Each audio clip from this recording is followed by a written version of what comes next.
नमस्कार, मैं हूं मनोज सिंह। आज हम लोग रूस की चर्चा करते हैं। जून 2023 में रूस के राष्ट्रपति व्लादिमीर पुतिन के खिलाफ वैगनर आर्मी ने बगावत कर दी थी और पूरे विश्व में ये बहुत ही चर्चा का विषय बन गई थी। वैगनर आर्मी और इसके जो फाउंडर थे येवगेनी प्रिगोजिन, जिसने व्लादिमीर पुतिन जैसे शक्तिशाली राष्ट्रपति को चुनौती दी थी और उसके खिलाफ बगावत कर दिया था। और उस समय जो वैगनर आर्मी की चर्चा हुई थी और दुनिया को पहली बार पता लगा था, आम आदमियों को पहली बार पता चला था कि विश्व में प्राइवेट आर्मी जैसी चीज़ें भी होती हैं। सरकारी सेनाओं के अलावा कई देश अपनी प्राइवेट आर्मी भी रखते हैं और उससे वैध और अवैध कार्य वो दूसरे देशों में लेते हैं।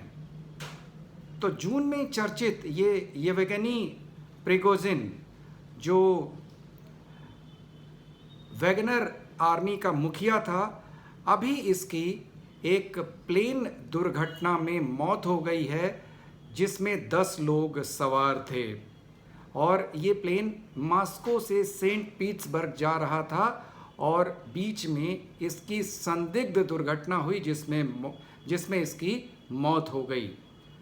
और ढके छुपे शब्दों में विश्व के तमाम देशों ने पुतिन पर आरोप लगाया कि प्रिगोजिन की मौत के पीछे पुतिन का ही हाथ है और पुतिन ने अपने खिलाफ बगावत करने वाले से बदला ले लिया। उस समय तो वो शांत रहे, लेकिन जल्दी ही वो मौके की तलाश में थे और उन्होंने बदला ले लिया।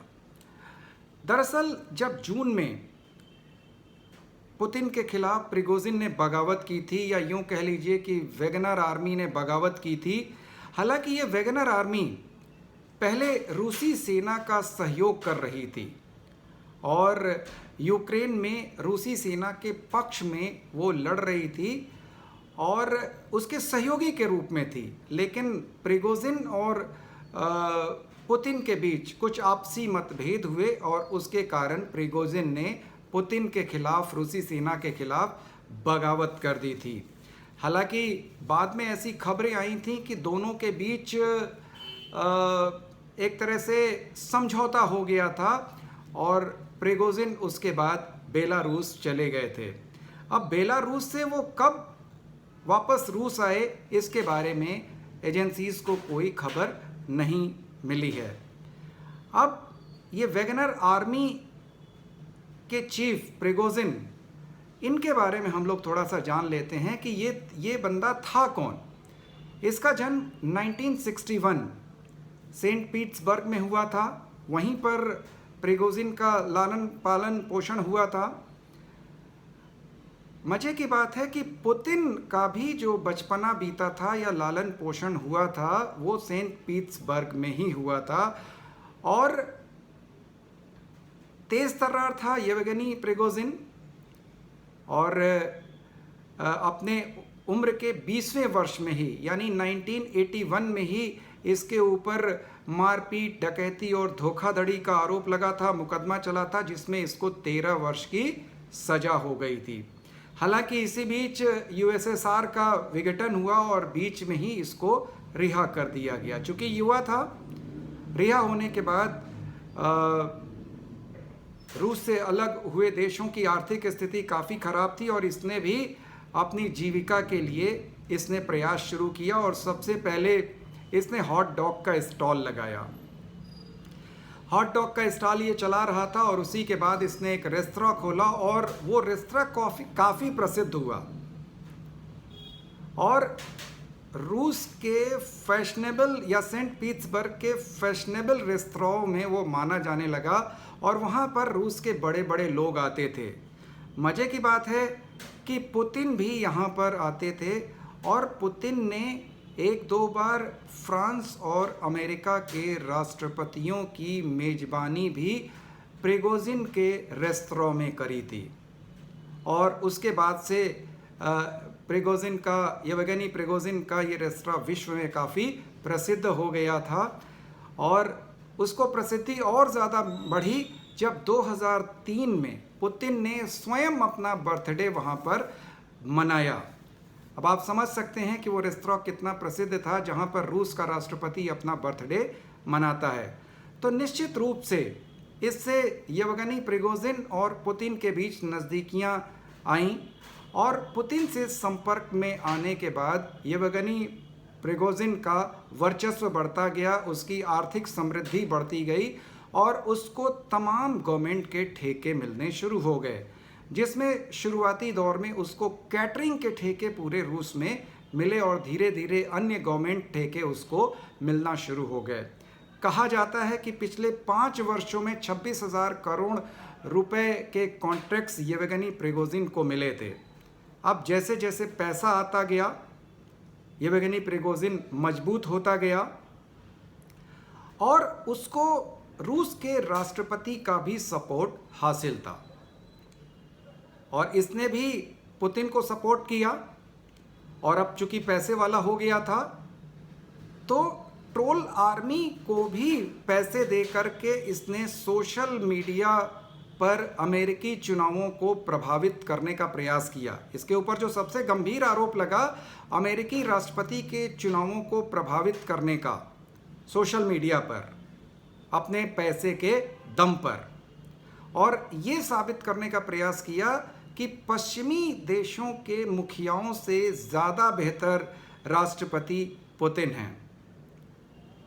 और इसी के साथ येवगेनी प्रिगोजिन जो प्राइवेट आर्मी वहाँ की थी, जो वैगनर प्राइवेट आर्मी थी, उसको भी फंडिंग के आरोप येवगेनी प्रिगोजिन पर लगने लगे।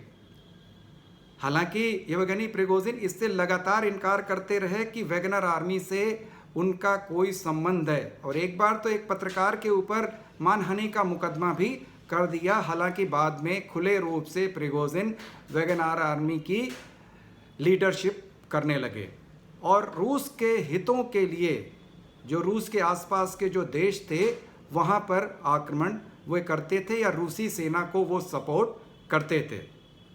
बदले में रूस की तरफ से आर्थिक सहयोग, सामरिक सहयोग, हथियारों का सहयोग वैगनर आर्मी को मिलता था। कई बार ऐसा होता है कि राष्ट्र जो होते हैं वो परोक्ष रूप से किसी पड़ोसी मुल्क में हस्तक्षेप नहीं करते हैं और इन प्राइवेट आर्मीज़ की मदद से वे वहाँ पर अधिकार करने का प्रयास करते हैं, जिससे अंतर्राष्ट्रीय स्तर पर उनके ऊपर कोई आरोप भी न लग सके, क्योंकि वो सीधे सीधे हाथ खड़ा कर देंगे कि इसमें उनकी देश की आर्मी का कोई रोल नहीं है, यहाँ के प्राइवेट लोग हैं, अब अगर वो कुछ कर रहे हैं तो उससे हमें कोई मतलब नहीं है। वैगनर आर्मी जब जून में पुतिन के खिलाफ खड़ी हुई थी तब ये काफ़ी चर्चा में आई थी। वैगनर आर्मी का गठन 2014 में हुआ था और जैसे अन्य बिजनेस होते हैं, जैसे आप लोगों ने देखा होगा कि बड़े बड़े सरकारी संस्थानों, स्कूलों, बाज़ारों में सिक्योरिटी गार्ड्स खड़े होते हैं, तो ये सिक्योरिटी गार्ड्स कंपनीज़ होती हैं जो अपने सिक्योरिटी गार्ड्स रखती हैं, हथियार उनको देती हैं, बैंक वगैरह के एटीएम्स की सुरक्षा में वे लगाए जाते हैं। तो वैसे ही वैगनर आर्मी का गठन हुआ था एक व्यापार के तरीके से, और धीरे धीरे पुतिन के सहयोग के कारण ये काफ़ी आगे बढ़ने लगी और इसने धीरे धीरे राष्ट्रीय हितों में भी अपना हस्तक्षेप करना शुरू कर दिया। लेकिन इधर जब पुतिन ने यूक्रेन पर जब आक्रमण किया और उसमें शुरुआती दौर में वैगनर आर्मी और येवगेनी प्रिगोजिन ने इसमें सहयोग किया, लेकिन बीच में दोनों के बीच यानी पुतिन और प्रिगोजिन के बीच कुछ मतभेद हुए। प्रिगोजिन को ऐसा लगा कि बेलारूस में पुतिन उनके हितों की अनदेखी कर रहे हैं या वैगनर आर्मी को नुकसान पहुंचाने की कोशिश कर रहे हैं, और इसको देखते हुए येवगेनी प्रिगोजिन ने जून में विद्रोह कर दिया था, उसकी प्राइवेट आर्मी ने विद्रोह कर दिया था। हालांकि बाद में दोनों के बीच समझौता हो गया था। तो ये तो था दोनों के बीच मतभेद का। एक समय तो पुतिन का इतना विश्वास पात्र था येवगेनी प्रिगोजिन कि उसको प्राइवेट शेफ भी या प्राइवेट रसोइया भी पुतिन का कहा जाता था, लेकिन संबंधों में ऐसी कटुता आई कि आज वो येवगेनी प्रिगोजिन की मौत के रूप में सामने आई, जिसका अपरोक्ष आरोप तमाम देश पुतिन के ऊपर लगा रहे हैं। अब इसके बाद पुतिन की स्थिति रूस में और मजबूत हो गई कि अगर पुतिन के खिलाफ वहाँ पर कोई विरोध करता है, विद्रोह करता है, तो उसका हश्र भी येवगेनी प्रिगोजिन की तरह होगा। और पुतिन ने अपनी मजबूती इससे साबित करने का प्रयास किया है। हालांकि लगातार हो रहे युद्ध की वजह से पुतिन की अंतर्राष्ट्रीय जगत पर स्थितियां बहुत बेहतर नहीं। अभी ब्रिक्स सम्मेलन में भी पुतिन ने सीधे हिस्सा नहीं लिया, क्योंकि उनके ऊपर गिरफ्तारी का, इंटरनेशनल कोर्ट की गिरफ्तारी का वारंट लटका हुआ है। तो आज के इस सेशन में बस इतना ही। आपसे अनुरोध है कि इस वीडियो को आप अधिक से अधिक लाइक करें, शेयर करें और इस चैनल को आप लोग सब्सक्राइब करें। नमस्कार, जय हिंद।